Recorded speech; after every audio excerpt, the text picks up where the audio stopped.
So we've had 15,000 volunteers for the Palestine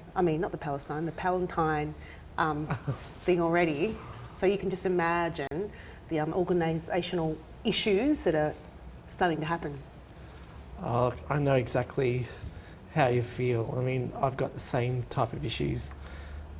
You know, they're not major ones, but, you know, just all about sort of my room and my possessions and all of that.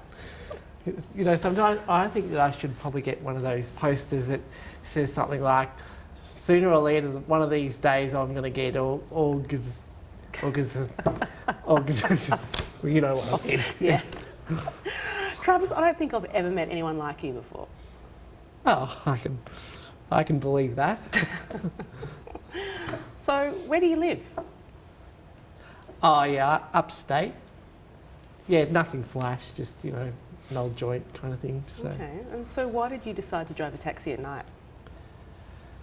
Well, I used to have a day job, you know, doing this and that kind of thing, and during the day. But then I'd get home at night and I'd just be wandering around and probably got a bit too lonely.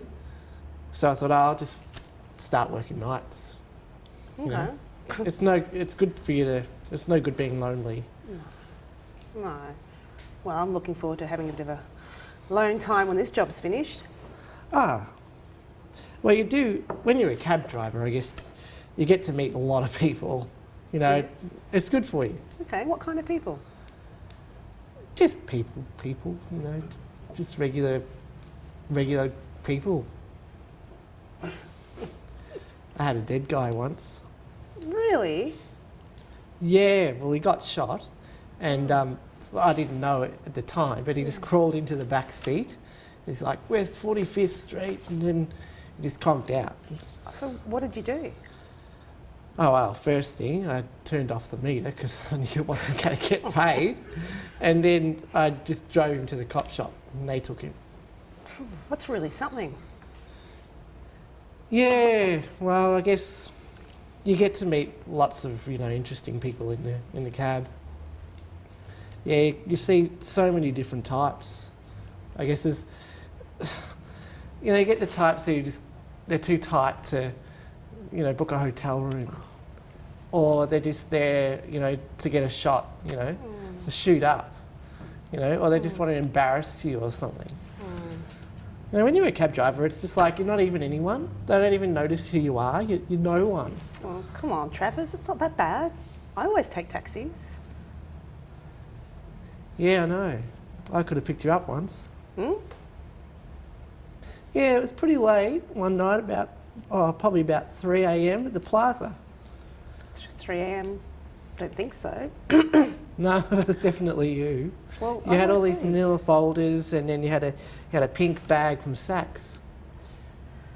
Ah, yeah. Yeah, you're right. I remember now. It was after the regional Western meeting, and it went late. I was so tired the next day. It's just ridiculous. Yep, no, it was definitely you. If it wasn't for this drunk, I would have picked you up, but he wanted to go to DMZ, so... DMZ? Oh, that's the South Bronx. It's pretty... It's the worst, actually. Oh. And he was already in the cab, so I had to take him. It's like the law. Okay. Otherwise, I would have picked you up. That would have been quite a coincidence. Well, it seems to happen quite a bit, you know. A lot of people, they work to the same type of patterns.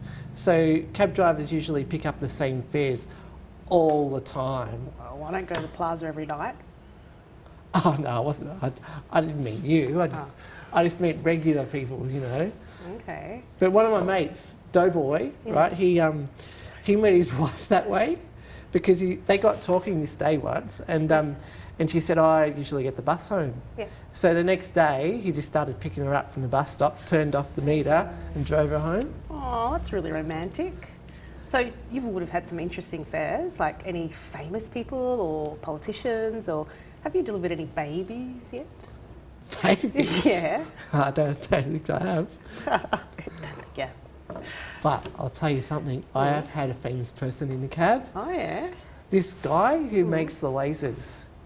You know, not the really huge ones, Yeah. you know, the ones you see on the movies, but the really tiny ones, like the mini kind of lasers. Yeah. You know how you can sort of put them onto your belt, like a transistor radio. Oh yeah. Yeah, like a gun. Yeah. You know, like you can go zap bang. You know. You're done. Oh yeah. So how many hours do you work? I work a single, so that means there's no other cab driver at the other end of the shift. Oh, okay. Yeah, you do the same thing. So it's about 8 till 6 every day, maybe sometimes 8. Oh wow. So I work about 72 hours a week. You Yeah. mean you work 72 hours a week? 76 sometimes, or even sometimes 80. Whoa. Sometimes I get up early in the morning and try and get a couple of extra hours in, you know. You must be rich. Oh, it keeps you busy, you know. You know what you remind me of? What? You know that Kris Kristofferson song, you know, the one about the pusher? You know, like a pusher, partly fiction, partly truth, a walking contradiction. I'm not a pusher, Betsy. I've never pushed. I didn't mean that part, Travis. I meant the part about the walking contradiction. Oh. Oh, yeah. Oh, okay. So who was that again? With the singer. Yeah. Ah, yeah, Kris Kristofferson. Oh, yeah, I'm not into music much. No, well, you should get into music a bit more.